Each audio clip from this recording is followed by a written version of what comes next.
Olá, meus amigos, sejam bem-vindos. Eu sou o Marcos Paz, aqui do canal Teologia Contextualizada. Espero que vocês estejam bem, caminhando com a graça e a bondade de nosso Deus.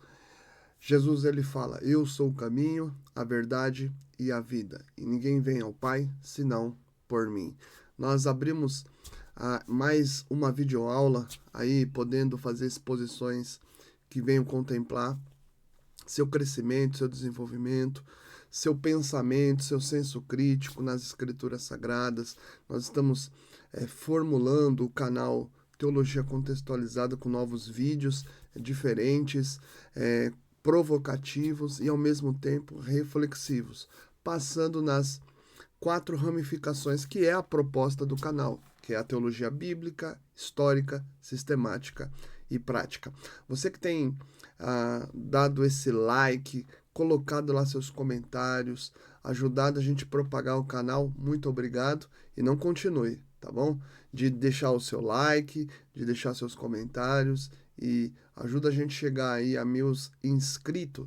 Essa é a nossa primeira meta, chegar aos 1000 inscritos, e aí a gente vai aumentando nossas metas. Nós estamos com 277 inscritos e eu quero agradecer você aí por estar fazendo parte aí desse desenvolvimento teológico e de exposições bíblicas. O canal ele não apresenta, na maior parte dos outros canais, sempre tem algumas polêmicas, né? A gente foge um pouco da polêmica, a gente trabalha o contexto conceitual das escrituras sagradas, das ramificações teológicas, para você ter desenvolvimento no seu conhecimento das escrituras sagradas, como você aplicar todo esse conhecimento que você vai tendo e ao mesmo tempo tendo maturidade, compreendendo as verdades das escrituras sagradas e fazendo as aplicações assertivas. É óbvio que no canal a gente vai colocando algumas prerrogativas. Às vezes pode acontecer que tenha alguma polêmica envolvendo algum grupo do Novo Testamento, alguma situação dentro de uma passagem específica, mas a gente procura trazer a essência do Novo Testamento. A gente vai permear pelo Antigo Testamento, mas eu estou trabalhando no Novo Testamento porque depois que eu me formei, eu me especializei no Novo Testamento, depois da minha formação teológica, com pós-graduação no Novo Testamento, e aí trazendo alguns elementos também que venha te ajudar, umas palavras no grego, o sentido, dentro do contexto, tem muitas palavras polissêmicas, enfim. Todas essas questões do Novo Testamento, elas são importantes. Então nós estamos construindo aí dentro do canal Teologia Contextualizada uma forma didática, objetiva, clara, de você poder estudar o Novo Testamento, tendo em mente que a palavra de Deus é o único caminho que leva ao próprio Senhor. Quanto mais nós temos conhecimento da palavra de Deus, da pessoa de Jesus Cristo, como nós abrimos a exposição, que o Senhor Jesus é o caminho, a vida, que o Senhor Jesus Cristo é o que leva ao Pai. Quando você tem esse caminho trilhado, você tem um entendimento claro, mas muito claro, do que está ao seu redor. Sem mais delongas, vamos então fazer a exposição, trabalhando hoje um tema muito legal, muito propício, muito bacana, que é esse tema: escribas, saduceus e fariseus. Escribas, saduceus e fariseus. Na verdade, nós vamos trabalhar o judaísmo nos tempos de Jesus Cristo. O que é esses grupos religiosos da época? Quais são os conflitos que houveram com Cristo? Como Cristo lidou com esses conflitos? Também o que esses grupos tinham como crenças. Então a gente vai procurar entender um pouco de cada um. é claro, de forma programada. Eu não vou passar tudo de uma vez. Então hoje nós vamos abordar sobre os escribas, tá certo? Vamos falar um pouquinho sobre ele. Tendo esse pressuposto, o que são os escribas? Os escribas são estudiosos da lei de Moisés. Quando nós estamos nos referindo à lei de Moisés, nós estamos referindo ao Pentateuco, Gênesis, Êxodo, Levítico, Números e Deuteronômio. O israelita, o judeu, ele chama de Torá, que são os 5 primeiros livros das Escrituras. Em breve eu vou fazer só uma exposição dos 5 primeiros livros do Antigo Testamento, para que você tenha ideia do que é a lei moral, que é os 10 mandamentos, a lei civil, que vai parametrizar a vida social dos israelitas, a lei cerimonial, que é a lei aonde você tem os sacrifícios, aonde eles vão desenvolver a sua vida regulamentada nos sacrifícios que Deus instituiu para uma série de ocorrências que ocorrem em meio ao povo de Israel. Nós estamos falando dos pecados, transgressões, iniquidades. E essa regulamentação sacerdotal que tem na lei cerimonial proposta em relação aos sacrifícios, a santificação deles, tudo isso tem a ver com a vida espiritual, religiosa dos israelitas. E você tem as festas, que é a regulamentação de festas específicas que eles devem promover dentro do ambiente cultural deles. Então, quando nós estamos falando da lei de Moisés, nós estamos nos referindo a esses livros específicos, de Gênesis a Deuteronômio, que contêm essas leis que regulamentam a vida social, espiritual do povo de Israel. Então, os escribas, eles têm, de fato, esse manejo. Então, eles são estudiosos, alguns chamam eles de doutores da lei. Então, a profissão do escriba recebeu grande impulso depois que os judeus voltaram do cativeiro babilônico. Eles ficaram durante 70 anos no cativeiro babilônico e não puderam manifestar, a sua crença. Então, eles desenvolveram lá no cativeiro babilônico uma forma deles buscarem a Deus. Até porque Deus usou o profeta Jeremias e entre outros profetas para que eles pudessem se desenvolver nessa terra pagã, a Babilônia, de outros deuses, e pudessem buscar a Deus ali.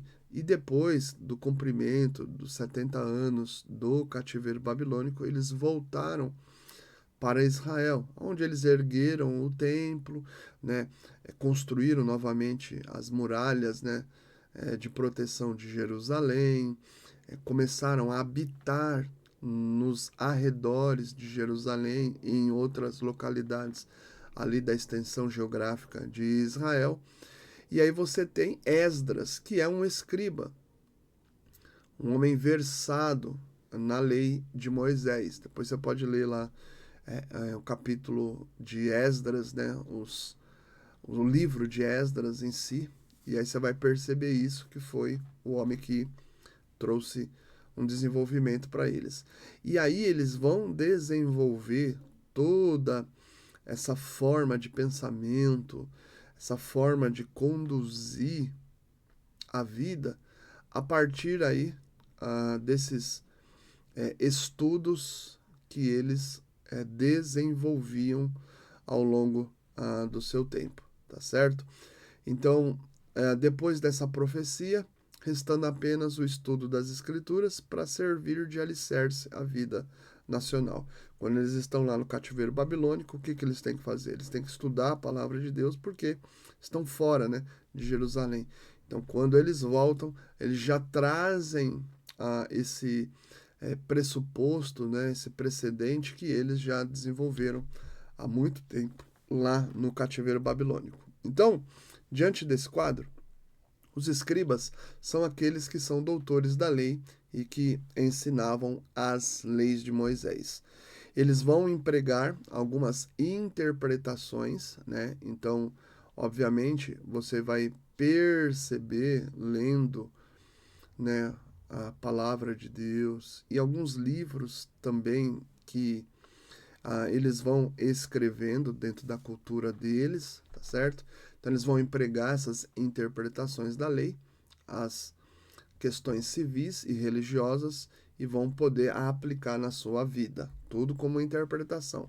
Eles vão se dedicar ao estudo das escrituras em geral e sobre esses assuntos históricos e doutrinais. Então eles são especialistas em procurar entender, compreender, interpretar e, ao mesmo tempo, sistematizar a, a lei de Moisés. Adiante disso, eles ocupavam as cadeiras de ensino e ministravam, né, a um grupo de discípulos. É interessante que os escribas, eles têm acesso, né, às pessoas, eles têm acesso ao ensino. A gente não comentou, eu vou fazer também uma exposição sobre isso. Você tem a criação das sinagogas, e nas sinagogas, os chefes da sinagoga, mais todo o desenvolvimento, lá também tinha escriba, tinha fariseu, tinha saduceu, enfim. Nas sinagogas, eles tinham também oportunidade de ensinar a lei de Moisés, além de um grupo de discípulos que eles formavam. Às vezes eles faziam oratórias nas praças, às vezes é, em encontros dentro de suas casas, enfim. Então eles ocupavam a docência, tá certo? No tempo de Cristo eles tinham grande influência entre o povo, faziam parte do Sinédrio. A gente vai explicar o Sinédrio mais para frente. O Sinédrio é nada mais, nada menos do que o corpo jurídico que é, governava ou dava parâmetros em relação aí à vida civil dos israelitas. A gente vai olhar um pouco mais com distribuições como era o formato dentro do Sinédrio, tá bom?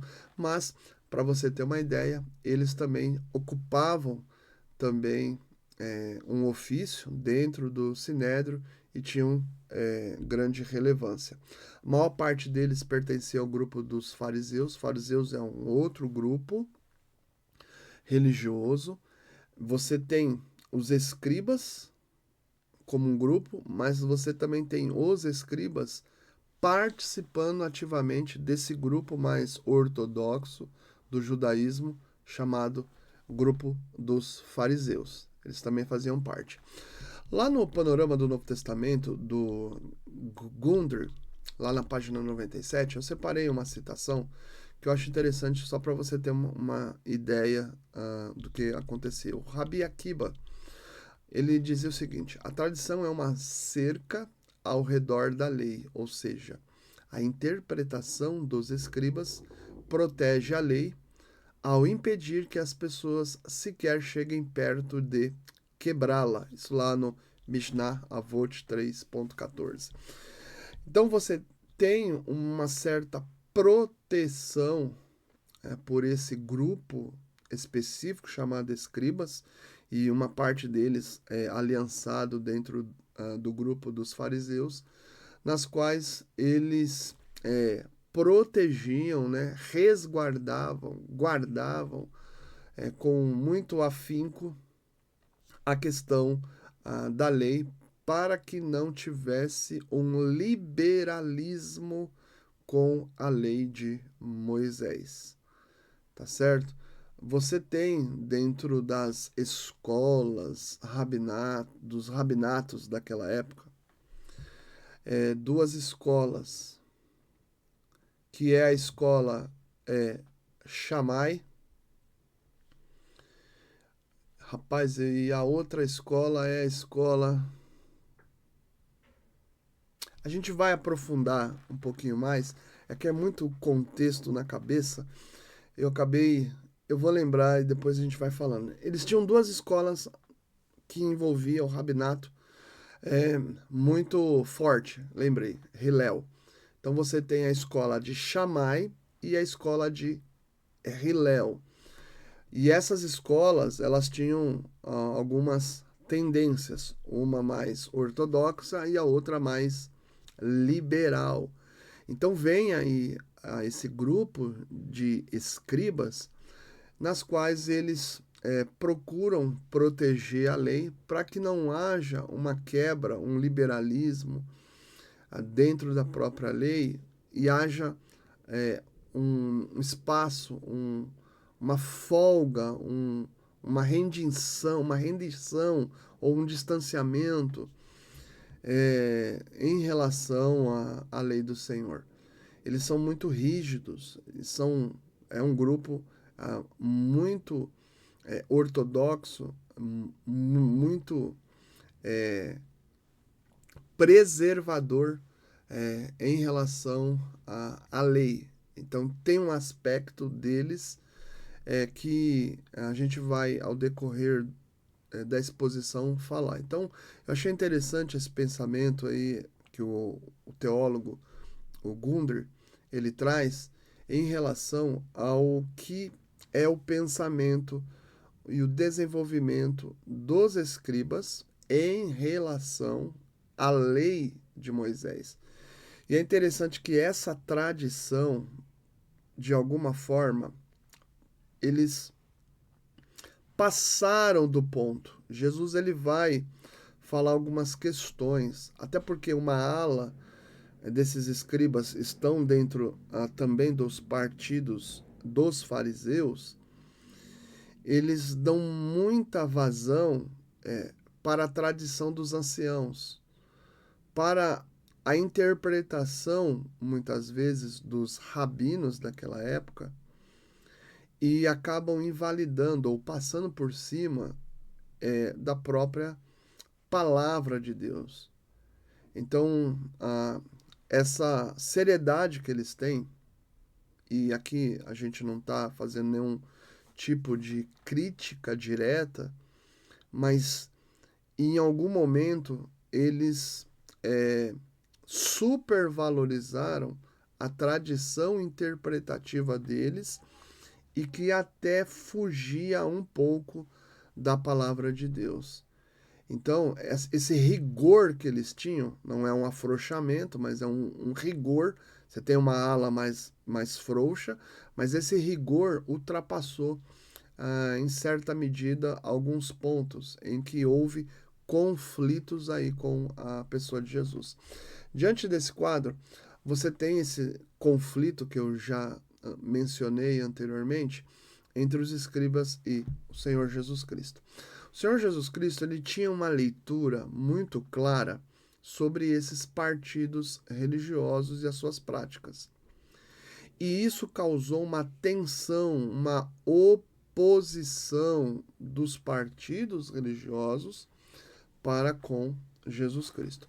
Você tem no desenvolvimento do Novo Testamento, principalmente nos evangelhos e em algumas partes do livro de Atos dos Apóstolos, mas Mateus, Marcos, Lucas e João, você tem claro esse conflito e essas tensões declaradas, ora por parte desses grupos, os escribas, os fariseus, os saduceus, e ora Jesus contrapondo os ensinamentos desses grupos religiosos que se destacavam naquela época e que ultrapassavam alguns limites. Então, esse rigor ortodoxo que eles tinham, muitas vezes passava por cima da palavra de Deus. Olha que o rigor da palavra de Deus já é o suficiente. Eles colocavam mais rigor em cima. E Jesus ele vai se opor Claramente há alguns posicionamentos de ensinamentos desses grupos. Então Jesus ele faz uma leitura do período em que ele está convivendo com o povo.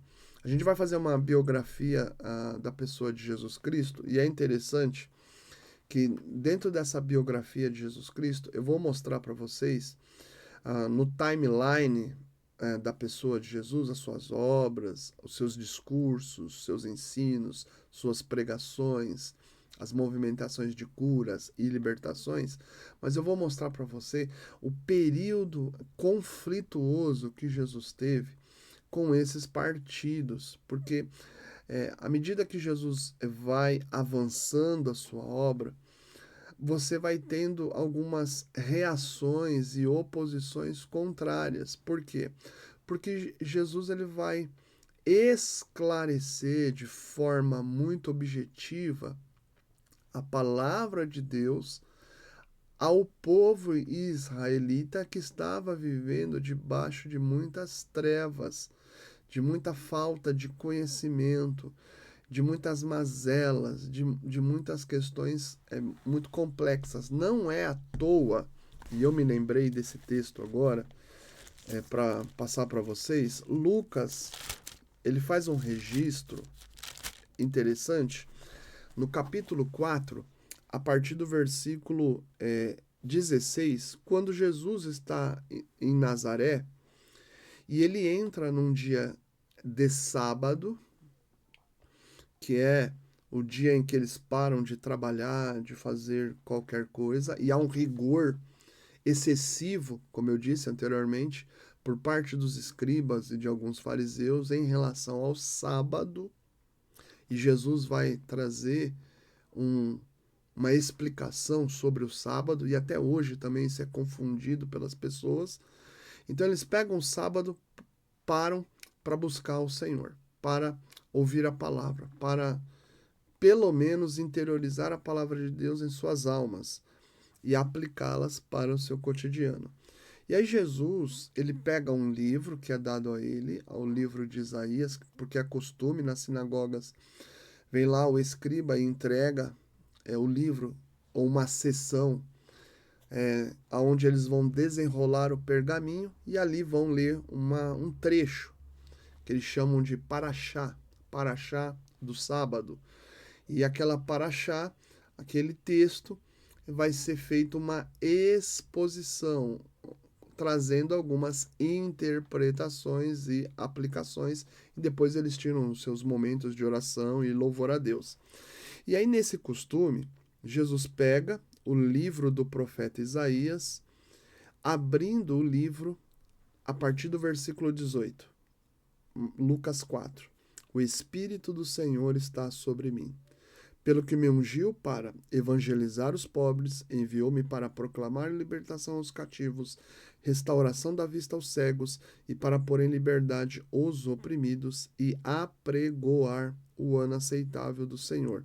E aí Jesus fecha o livro e aí ele vai fazer as exposições. E os judeus estão ali naquela sinagoga ali de Nazaré com os olhos fitos em Cristo Jesus. Então, essa profecia é uma profecia lá de Isaías, capítulo 58, versículo 6, e Isaías 61, versículo 1 e 2.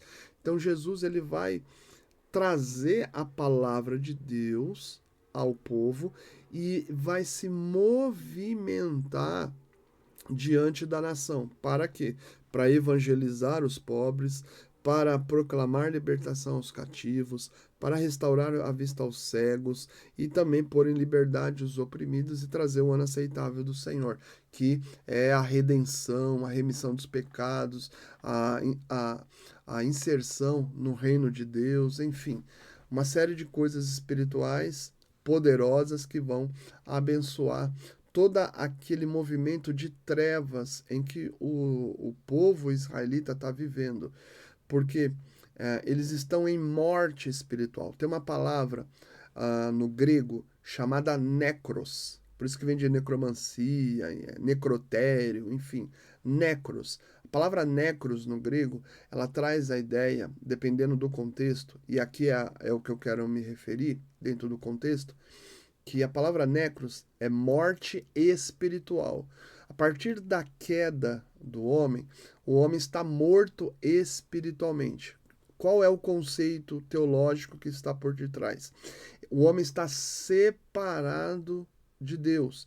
E ele está separado por quê, Marcos? Por causa do pecado em que o homem se encontra. Então, o que separa o homem de Deus é o pecado, o conceito pecado. Esse conceito pecado, tanto no Antigo Testamento como no Novo Testamento, é você estar distanciado da verdade de Deus, do alvo que é a pessoa de Deus.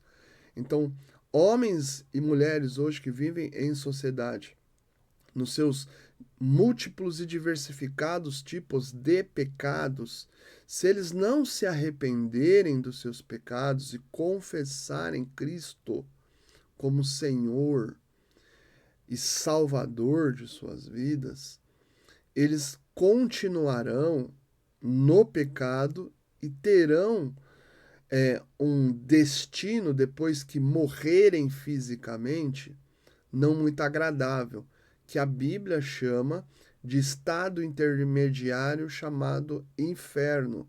E só vão ressuscitar quando estiverem diante do último acontecimento histórico na linha do tempo da humanidade, que Apocalipse, capítulo 20, entre os versículos 11 e 15, diz que é ressuscitarem da morte e estarem diante do trono branco de Deus. E se seus nomes não estiverem escritos no livro da vida, serão banidos eternamente da presença de Deus. E teologicamente, nas Escrituras, isso chama-se lago de fogo e enxofre, que não foi preparado para a humanidade, mas sim para Satanás, que é adversário da humanidade, dos filhos de Deus, e aos anjos caídos, os anjos malignos. Então, Jesus ele está trazendo uma palavra aqui em Lucas capítulo 4, versículo 18 e 19, de libertação para aquele povo. Mas o que tem tudo a ver isso, Marcos, com esses conflitos? Lembra que eu disse o rigor da interpretação que eles davam para a lei de Moisés? Então, Jesus ele vai trazer a essência da palavra de Deus, e isso vai ter um peso diante da sociedade israelita daquele período de tempo, como tem hoje. Hoje nós temos vários tipos de pessoas que têm um rigor teológico na sua interpretação. Nós chamamos isso de legalismo, teologicamente. E tem um outro desdobramento que é o antinomismo, que pode tudo. Então você tem o legalismo, que é o rigor em relação à lei, é uma interpretação humana, e aí eles criam suas tradições, e você tem o antinomismo, que também é uma interpretação, mas é o liberalismo, pode tudo e também é prejudicial. Então, Jesus ele vem dentro de um contexto onde ele vai lidar com a clareza o que está acontecendo em meio a esses partidos religiosos. E, portanto, as pessoas que estão vivendo em pecado, seja qual ele for, porque são as pessoas que classificam o pecado. Então, tem vários tipos de pecado: mentira, fofoca, tem um monte. Adulterar, roubar, enfim, tem um monte. O homem não vai para o inferno sem Cristo por causa dessa escolha desse pecado. Ele vai por causa desse conceito chamado pecado, que é o distanciamento é de Deus. Por quê? Porque ele está morto espiritualmente. Ele está em estado de necros. Ele está separado de Deus. Ele perdeu o que Romanos, capítulo 3, versículo 23 fala, que o homem está separado da glória de Deus, caído da glória de Deus. A gente vai falar mais sobre conceitos sobre pecado no Novo Testamento. São três tipos de conceito: iniquidade, transgressão e pecado. Mas o que eu quero me ater? Eu quero me ater que Jesus vem se opondo a esse rigor interpretativo dos escribas, ou muitas vezes desse liberalismo interpretativo pelas escolas rabinatas que tinha na época e que algumas pessoas seguiam, para vocês terem uma ideia. Então, diante desse quadro, Jesus ele veio para dar vida, e a vida vem através dele. Por isso que ele fala: eu sou o caminho, a verdade e a vida, e ninguém vem ao Pai senão por mim. João 14, versículo 6. Essa palavra vida, no grego, ela significa zoe. E zoe é vida de Deus, vida espiritual. Para obter zoe no grego, para obter essa vida de Deus, essa vida espiritual, para quem está morto espiritualmente, é só se rendendo a Cristo. Por isso que João 14 fala: eu sou o caminho e a verdade e a vida, e ninguém vem ao Pai senão por mim. Ou seja, Jesus é o acesso que traz vida, reconciliação, perdão dos pecados, aonde esse homem passa a ser agora um homem que vai ser guiado pela vida, que é Cristo, que vai receber vida espiritual através da vida de Jesus, sendo Jesus seu Senhor e Salvador. A gente vai falar depois desses conceitos mais abrangentes, para você ter uma ideia. E diante desse contexto extremamente complexo, desses partidos, Jesus está vendo toda a situação tensa, porque esses grupos, eles acabam sendo grupos separatistas, não expondo de fato a palavra de Deus como ela é, tá? Então, dentro dessa temática que nós estamos falando, então vamos falar um pouquinho mais ainda. Então vem Jesus em Mateus capítulo 5, no versículo de número 20, e ele vai dizer o seguinte: esse texto também ele é primordial, preponderante, porque Jesus está vendo como está acontecendo as coisas, e Jesus vai falar no Sermão da Montanha. O Sermão da Montanha é um sermão muito importantíssimo. Esse sermão, ele é libertador, tanto do rigor da tradição dos homens, como também desse legalismo e desse antinomismo que a gente falou em breves palavras, mas a gente vai aprofundar esse conceito teológico mais para frente. Mateus capítulo 5, versículo 20 fala assim, ó: porque vos digo que se a vossa justiça não exceder em muito a dos escribas e fariseus, jamais entrareis no reino de Deus. Então Jesus está falando diante de uma multidão e dos seus discípulos, e ele está trabalhando uma questão em que as pessoas precisam viver verdadeiramente a essência da justiça de Deus, e não uma pseudo-justiça em que esses escribas e fariseus procuravam viver. Porque, na verdade, quando você vai checando o Novo Testamento, essa justiça que eles procuravam viver era só uma hipocrisia e não uma prática. A gente vai falar um pouco sobre essa palavra hipocrisia. Então, dentro desse exemplo que Jesus está trabalhando conosco, dentro dessa movimentação clara que ele tem entendimento do que está acontecendo com os partidos religiosos, eu estou trazendo um dos exemplos no Sermão da Montanha, mas tem outros. O ensino de Jesus tinha muita autoridade. Lá em Mateus capítulo 7, no versículo de número 29, as multidões, vou ler o 28. Quando Jesus acabou de proferir estas palavras, ou seja, todo o sermão da montanha, esse sermão da montanha, ele não gastou menos que uma hora, foi muito mais que uma hora, porque tem muitos conceitos essenciais da palavra de Deus nesse sermão, que começa no capítulo 5 e termina no capítulo 7. Ele tem 3 capítulos poderosos e libertadores, que é o que nós chamamos de a ética do reino de Deus.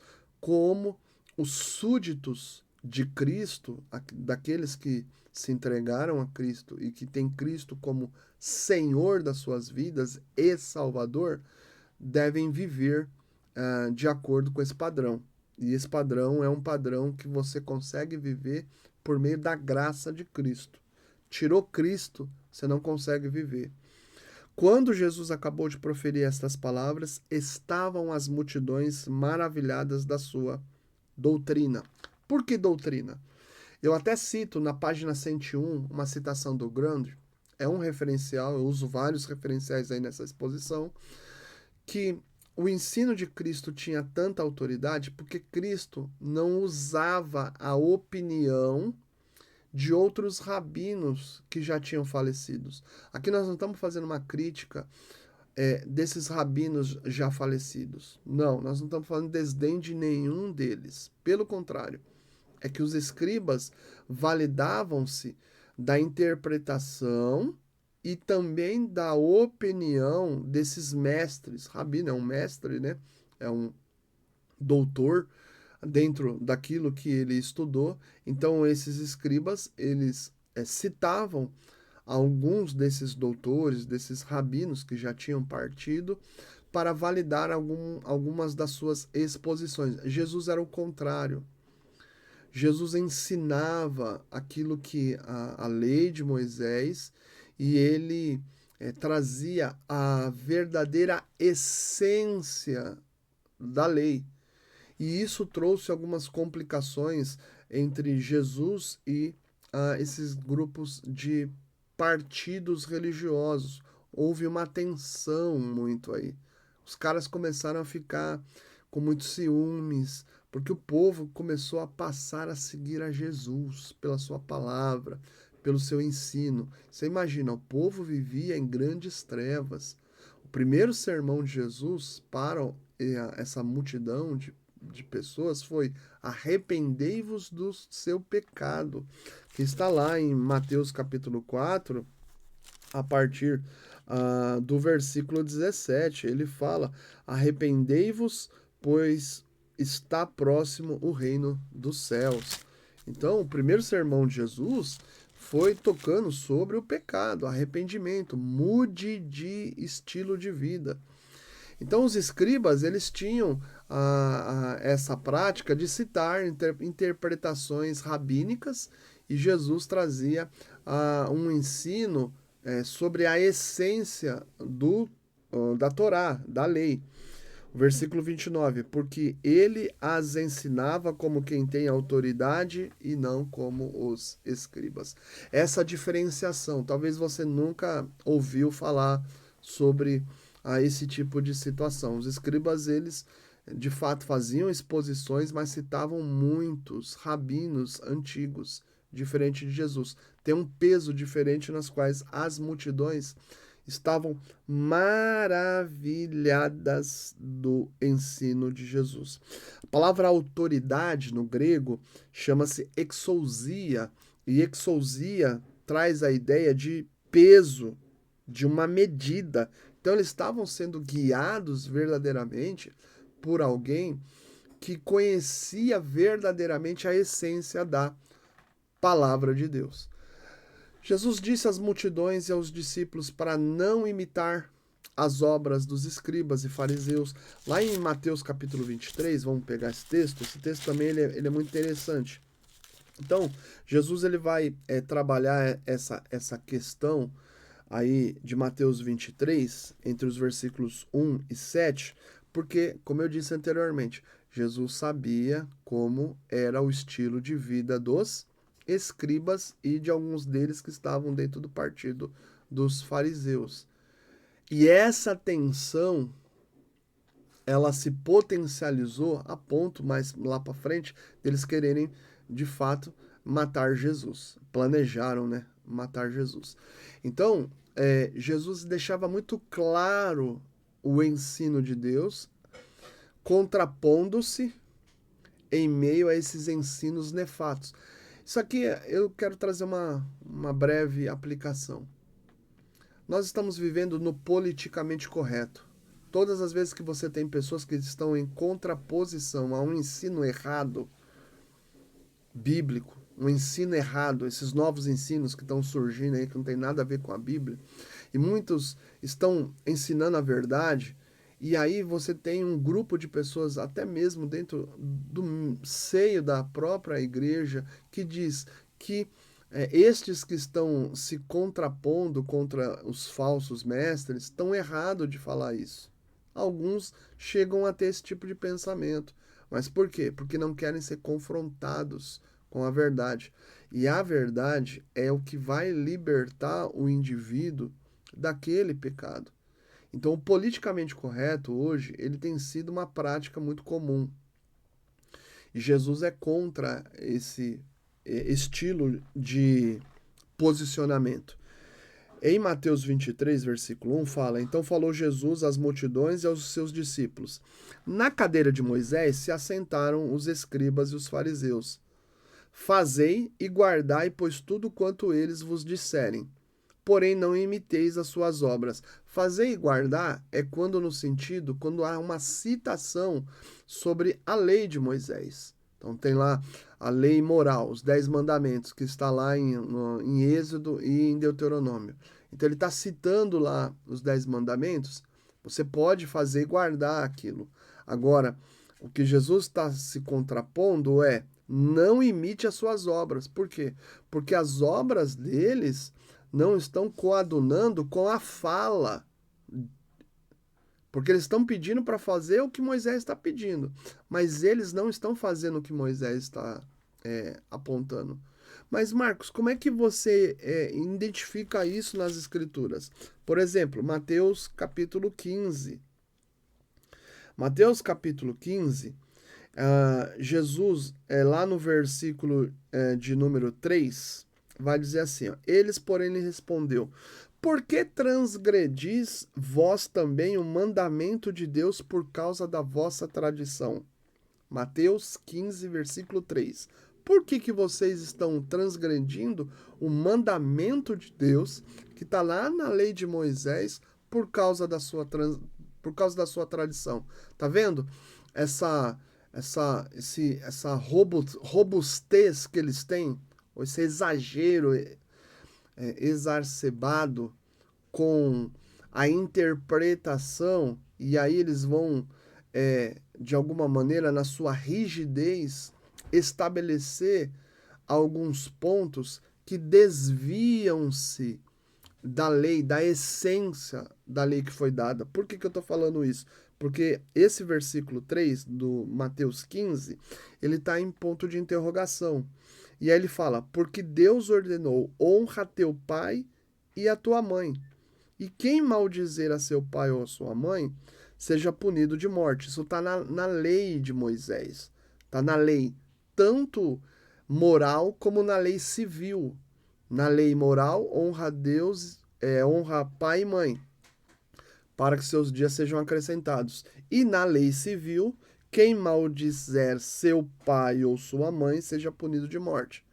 Então, tem dois tipos de lei aí, a lei moral e a lei civil, tá parametrizando tanto a vida espiritual como a vida em sociedade.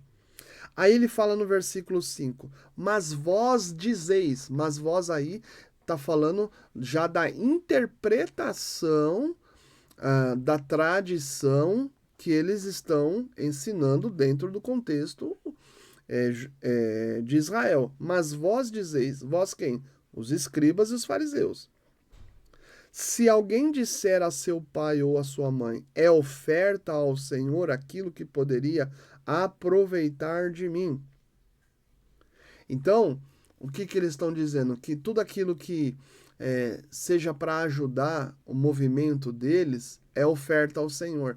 E aí você tem o pai ou a mãe necessitado de algumas coisas e você deixa de ajudar o seu pai e sua mãe, de honrar seu pai e sua mãe, sua família, seus progenitores, por causa de uma manobra interpretativa.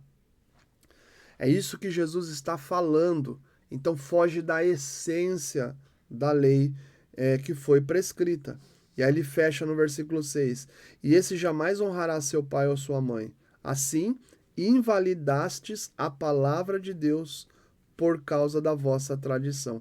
E aí Jesus dá uma palavra bem dura, chama eles de hipócritas. Então, quando Jesus está falando claramente para as multidões e para os seus discípulos não imitarem as obras dos escribas e fariseus, é nesse sentido. Eles podem até citar a lei de Moisés, mas eles mesmos não estão praticando. Então, não imite o quê? O estilo de vida deles. Vocês podem até guardar o que está escrito na essência da lei de Moisés, mas não vai imitar a obra deles, não vai imitar o estilo de vida deles, porque eles estão falando, mas não estão vivendo. Percebe? E aí ele fala em Mateus capítulo 23, versículo 4, fechando esse exemplo que eu utilizei de Mateus 15. É interessante que quando você vai estudando a Bíblia explica ela mesma, tá? Esse é um ponto fundamental aí da hermenêutica, que é uma das ramificações que nós também estamos estudando ao longo do tempo. Mateus 23, versículo 4. Atam fardos pesados e difíceis de carregar, e os põem sobre os ombros dos homens. Entretanto, eles mesmos nem com o dedo querem movê-los. Que Jesus está falando desse rigor interpretativo que eles têm com a lei de Moisés. Então, eles interpretam e dessa interpretação eles vão fazer alguns preceitos, né? Mais alguns princípios que são fardos pesados, que vão ser colocados nos lombos das multidões ali. Mas eles mesmos não vivem aquilo que eles mesmos criam como rigor interpretativo. Rapaz, então Jesus ele está fazendo a leitura do contexto do tempo dele. É igual hoje, a gente também tem que fazer leitura do nosso contexto social. Não adianta você fazer uma rigidez interpretativa que nem você realmente vive. Você tem que trazer a essência. É aquilo que Deus quer, que Ele está falando na sua escritura. Então vamos tentar procurar, com a graça dele, viver aquilo que está na essência da sua palavra. E não criar um legalismo, uma rigidez em cima daquilo. Isso é fardo que ninguém consegue sustentar. É impossível de se viver isso. E é isso que está oprimindo as pessoas nesse contexto de Cristo e até fazendo aí a contextualização para os dias atuais. Nosso, esse bando aí de gente aí inventando moda com a palavra de Deus, percebe? Inventando.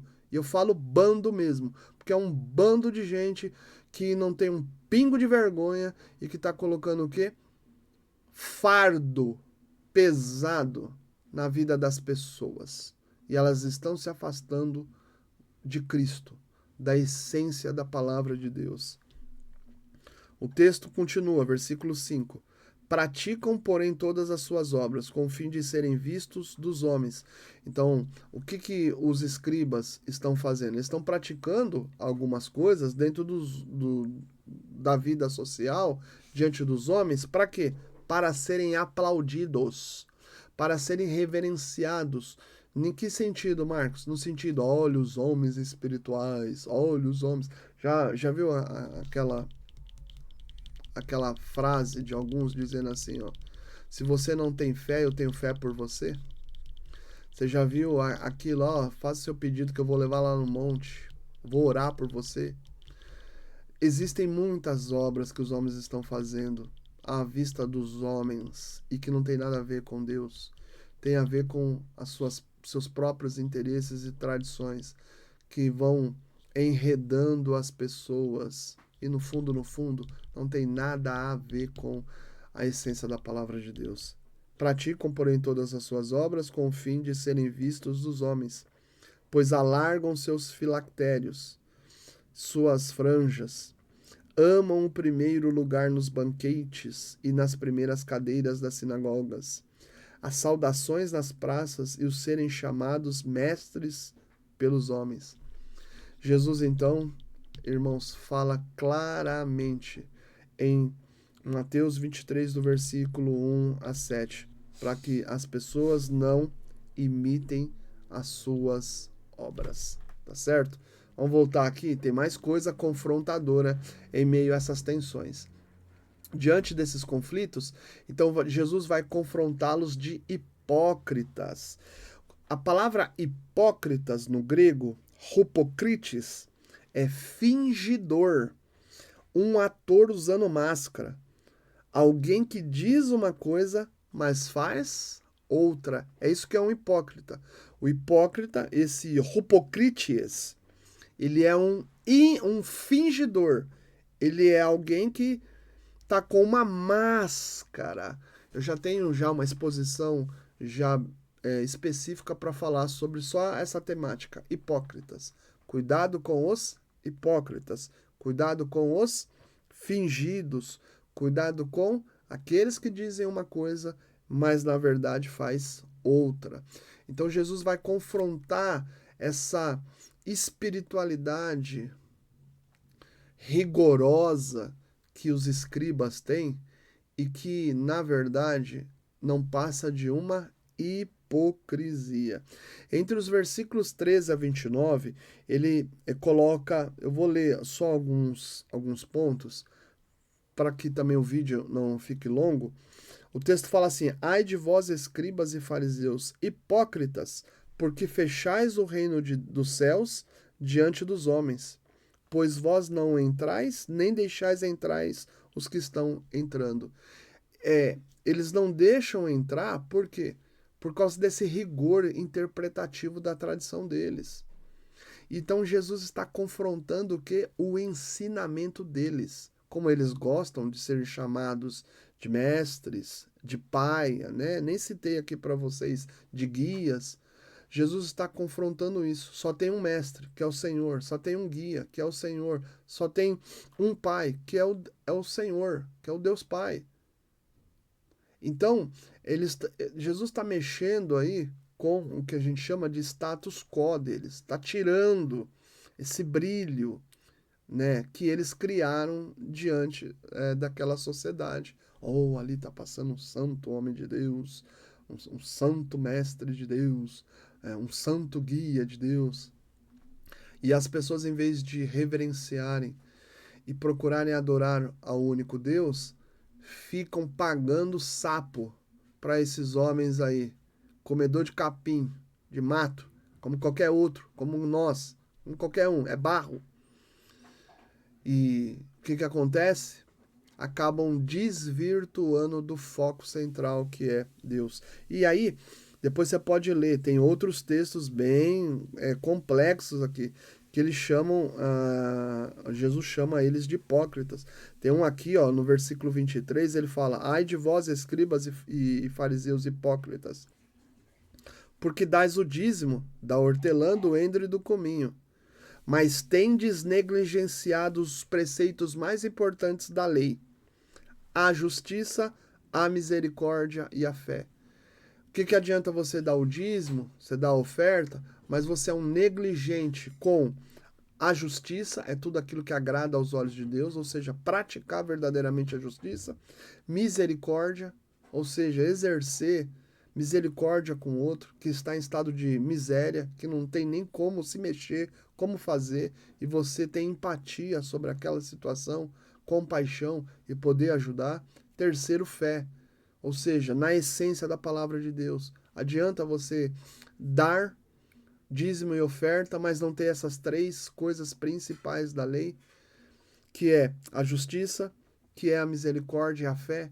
a acreditar no que Deus diz como essência na sua palavra, Jesus então confronta essa natureza religiosa dos escribas. Jesus chama eles de raça de víboras.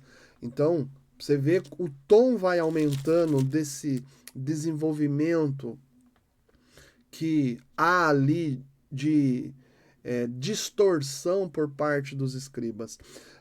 No capítulo 23, versículo 33 de Mateus, ele fala: serpentes, raça de víboras, como escapareis da condenação do inferno? Por isso, eis que eu vos envio profetas, sábios e escribas. Uns matareis e crucificareis, a outros açoitareis nas vossas sinagogas e perseguireis de cidade em cidade, para que sobre vós recaia todo o sangue justo derramado sobre a terra, desde o sangue do justo Abel até ao sangue de Zacarias, filho de Baraquias, a quem matastes entre o santuário e o altar. Em verdade vos digo que todas estas coisas hão de vir sobre a presente geração. Ele cita coisas que aconteceu lá no passado, em que eles, por não crerem em Cristo Jesus, não crerem em Deus, não crerem nos profetas, não crerem nos sábios que foram usados como ferramenta de Deus para trazer redenção, para levá-los ao arrependimento, como Cristo estava sendo uma ferramenta de Deus Pai, o Deus encarnado no meio da sociedade, como ferramenta para levá-los à redenção, ao arrependimento, à libertação, a estarem novamente tendo vida espiritual, vida de Deus, zoe na vida deles e não necros. O que os caras estavam fazendo? Conflituando por meio dessas distorções interpretativas referente à lei de Moisés. E Jesus os chama de raça de víboras. Forte, né? Então, toda essa tensão você tem aí dentro do movimento desse partido religioso escriba. Os escribas acusaram Jesus de estar possuído de Beelzebu, Marcos 3, versículo 22. Beelzebu, para quem não sabe, a gente vai explicar isso.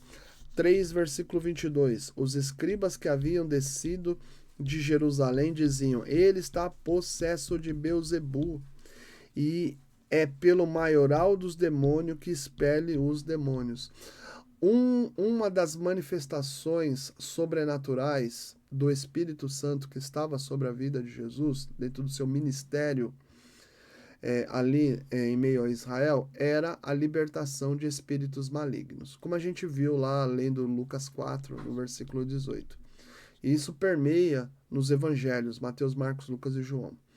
E aí Jesus está fazendo a obra de Deus em meio às diversas localidades ali da geografia de Israel, e aí desce esses camaradas para importunar Jesus e o acusam de estar possuído de um demônio, de Satanás.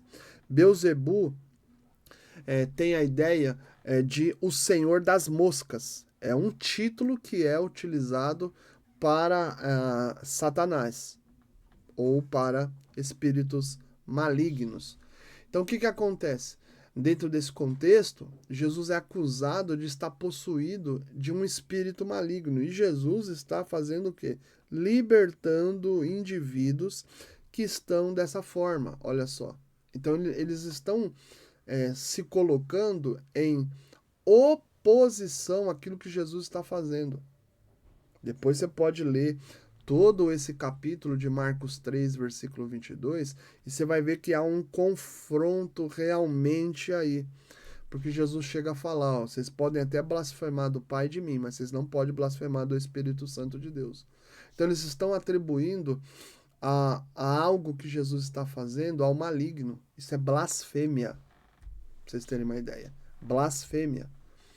Jesus, ao ensinar, dizia para que as pessoas tivessem cuidado com os escribas por causa das suas obras. Por exemplo, você lê lá Marcos capítulo 12, no versículo 38 a 40, Essa exposição é para vocês terem uma ideia mesmo do que está acontecendo. 38 a 40, o texto fala assim, ó. E ao ensinar dizia ele quem? Jesus. Sobre quem? Sobre os escribas. Guardai-vos dos escribas. Essa palavra guardai-vos, blepo, no grego, o verbo, eu olho, eu vejo, a ideia desse verbo é de você observar e ao mesmo tempo você ter cuidado, estar alerta, estar atento com o quê? Com o tipo de ensinamento desse grupo religioso. E ao ensinar, dizia ele: guardai-vos dos escribas, que gostam de andar com vestes talares e dar saudações nas praças, das primeiras cadeiras nas sinagogas, dos primeiros lugares nos banquetes, os quais devoram as casas das viúvas, e para justificar o quê? Essas longas orações, estes sofrerão juízo muito mais severo. Então, essas longas orações que eles estão fazendo, eles estão devorando as casas das viúvas que são fragilizadas, que não tem quem as defenda. Eles gostam de estar nas primeiras cadeiras da sinagoga para poder ensinar. Também gostam dessas saudações, andam muito bem vestidos, né?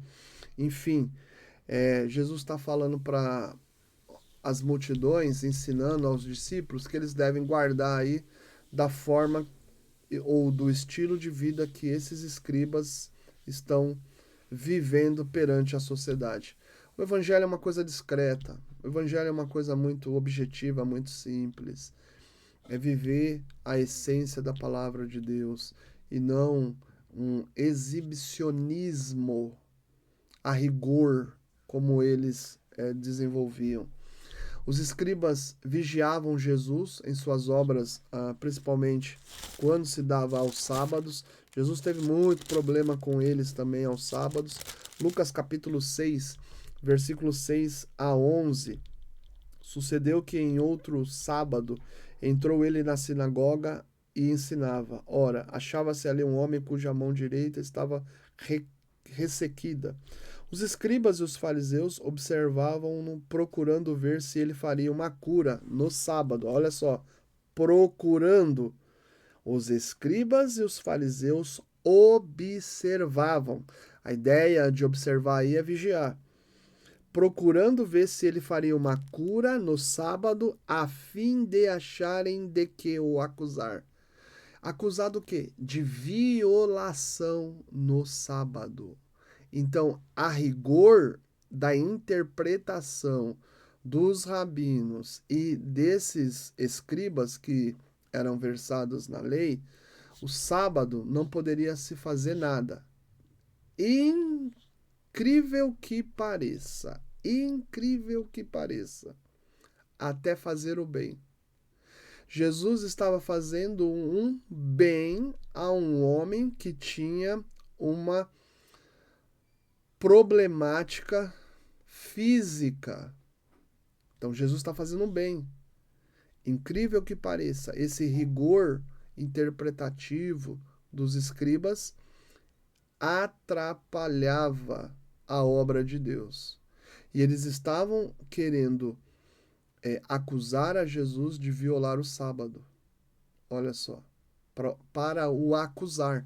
Uma vez Jesus sendo acusado, ele ia parar onde? No Sinédrio, que é o lugar onde esse grupo ali desenvolvia ou parametrizava as questões jurídicas essenciais aí dos israelitas. Então, eles queriam levar Jesus para o Sinédrio para ser acusado e, dependendo da situação, até a morte. O sábado, quem violasse também poderia morrer. Versículo 8. Mas ele, conhecendo-lhes os pensamentos, disse ao homem da mão ressequida: Levanta-te e vem para o meio. E ele, levantando-se, permaneceu de pé. Então Jesus disse a eles: Que vos parece? É lícito no sábado Fazer o bem ou o mal? Salvar a vida ou deixá-la perecer?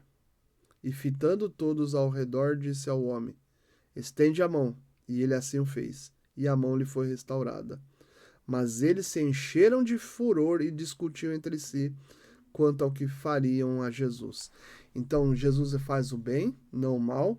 Jesus salva aquele homem, não deixa-o perecer. E a religiosidade, esse rigor desses escribas tem a reação. Qual a reação? De furor.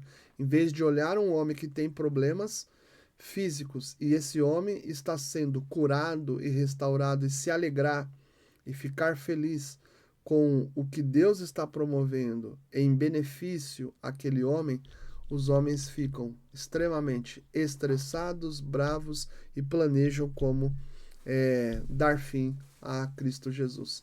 Percebe? Os escribas procuraram uma maneira de tirar a vida de Jesus. Lucas, capítulo 22, no versículo de número 2. Nós estamos fechando aqui. Lucas 22, versículo 2. Estava próxima a festa dos pães asmos, que é uma festa que os judeus têm dentro da lei deles, chamada Páscoa. Preocupavam-se os principais sacerdotes e os escribas em como tirar a vida de Jesus, porque temiam o povo. Então você tem aí os escribas querendo silenciar o quê? A voz de Jesus Cristo. Uma vez que eles vão fazer isso, eles também vão quebrar uma das leis civis que está lá no livro de Levítico, em relação à parametrização da vida social. O que eles estão procurando também é quebrar um outro mandamento moral. Eles vão procurar assassinar a Jesus Cristo. Então, diante desse quadro que nós vimos, dentro dessa exposição que nós estamos tratando, você percebe claramente que Jesus tem uma clareza do que está acontecendo dentro dos grupos religiosos e o seu ensino é muito contundente, trazendo verdadeiramente a essência da palavra para que as pessoas possam ter o conhecimento da essência da palavra de Deus e possam viver as suas vidas na dependência da palavra de Deus e não no rigor e não nessa tradição legalista que eles desenvolveram ao longo do tempo. O que nós precisamos aprender de tudo isso? Que a gente precisa voltar para as escrituras sagradas, que a gente precisa voltar a avaliar as escrituras sagradas, que a gente precisa voltar para a essência das escrituras sagradas, que a gente precisa, de fato, meditar nas escrituras sagradas, não ser nem legalista e não ser nem antinomista, não ser rigor à lei, ser rigor a ponto de quebrar a essência da palavra de Deus, mas também não ser leviano com a palavra de Deus, a ponto de abandoná-la, de desprezá-la, de achar que não é nada. Pelo contrário, a gente precisa voltar à essência da palavra de Deus, porque é pela essência da palavra de Deus que nós seremos homens e mulheres bem-aventurados. Eu quero fechar essa exposição com vocês lendo um texto que está lá em Tiago, capítulo 1, versículo 25. Mas aquele que considera atentamente na lei perfeita, a lei da liberdade, e nela persevera, e não sendo ouvinte negligente, mas operoso praticante, esse será bem-aventurado no que realizar.